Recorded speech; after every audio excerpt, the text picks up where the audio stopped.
The forced abjuration of Master Jerome of Prague by Jerome of Prague. I, Jerome of Prague, Master of Arts, acknowledging the Catholic Church and the Apostolic faith, do accuse and renounce all heresies, and especially that whereof I have hereto been infamed, and that which in times past John Huss and John Wycliffe have holden and taught in their works, treatises, and sermons made unto the people and clergy. For which cause the said Wycliffe and Huss, together with the said doctrines and errors, are condemned by this Synod of Constance as heretics, and all the said doctrine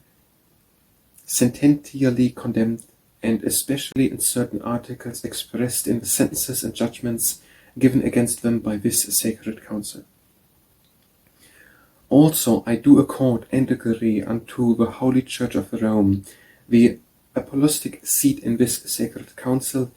and with my mouth and heart do profess in all things and touching all things,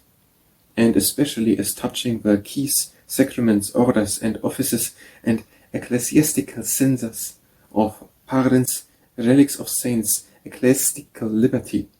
also ceremonies, and all other things pertaining to Christian religion. As the Church of Rome, the Apostolic See, and this sacred council do profess, and especially that many of the said articles are notoriously heretical and lately reproved by the Holy Fathers, some of them blasphemous, others erroneous, some offensive unto godly ears, and many of them temerarious and seditious. And such also were accounted the articles lately condemned by the sacred council, and it was inhibited and forbidden to all and singular Catholic men hereafter to preach, teach, or presume to hold or maintain any of the said articles, under pain of being accused. And I, the said Jerome, forasmuch as I have laboured by scholastical arts to persuade the opinion, de universalibus realibus, and that one substance of the common kind should signify many things subject under the same, and every one of them, as St. Ambrose, Jerome, and Augustine do affirm, and likewise others. For the teaching hereof by a plain example I describe as it were a certain triangle, form, or figure, which I call the shield of faith. Wherefore utterly to exclude and take away the erroneous and wicked understanding thereof, which, peradventure, some men may gather thereby, I do say, affirm, and declare that they never made the said figure, neither named it the shield of faith to that intent or purpose, that I would extol or prefer the opinion of universalities above or before the contrary opinion in such sort, as though that were the shield of faith, and that without the affirmation whereof the Catholic faith could not be defended or maintained, and I myself would not obstinately stick thereto. But this I said because I had put example in the description of the triangle or form, that one divine essence consisted in three subjects or persons in themselves distinct, that is to say, the Father, the Son, and the Holy Ghost. The article of which Trinity is the chief shield of faith and foundation of the Catholic truth.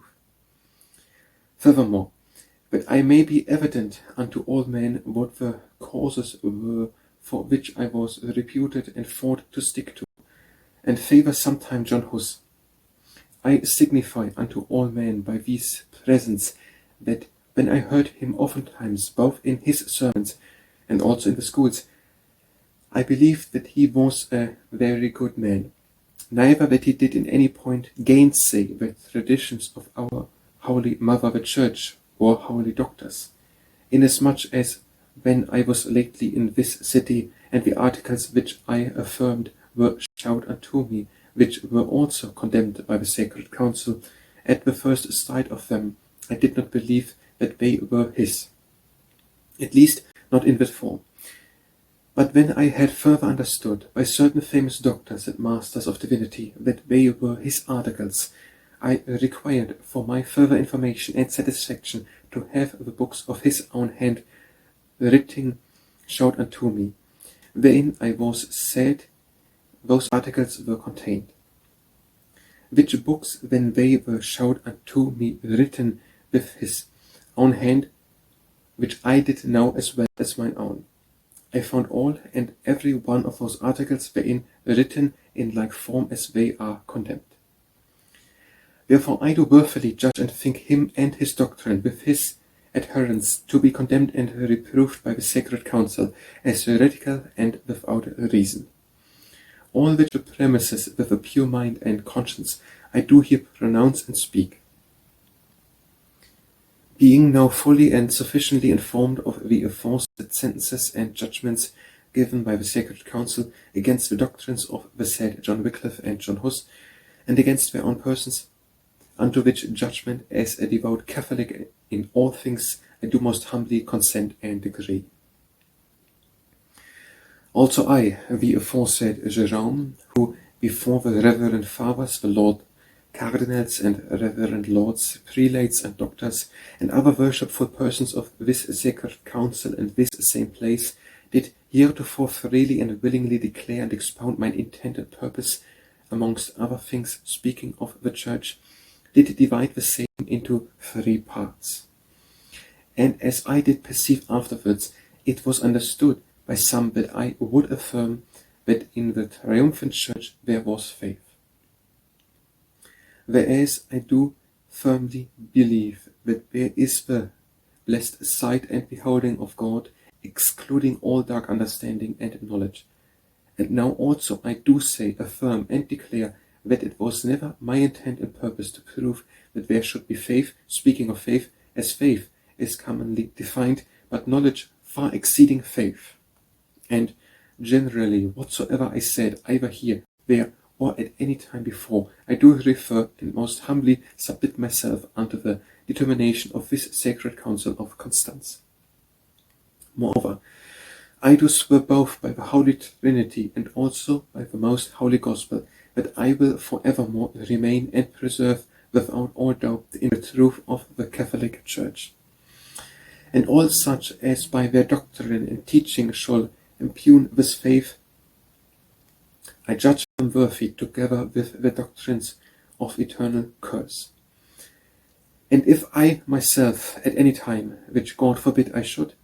do presume to preach or teach contrary thereunto, I will submit myself unto the severity of the canons, and be bound unto eternal pain and punishment. Whereupon I do deliver up this my confession and tenor of my profession willingly before this sacred general council, and have subscribed and written all these things with mine own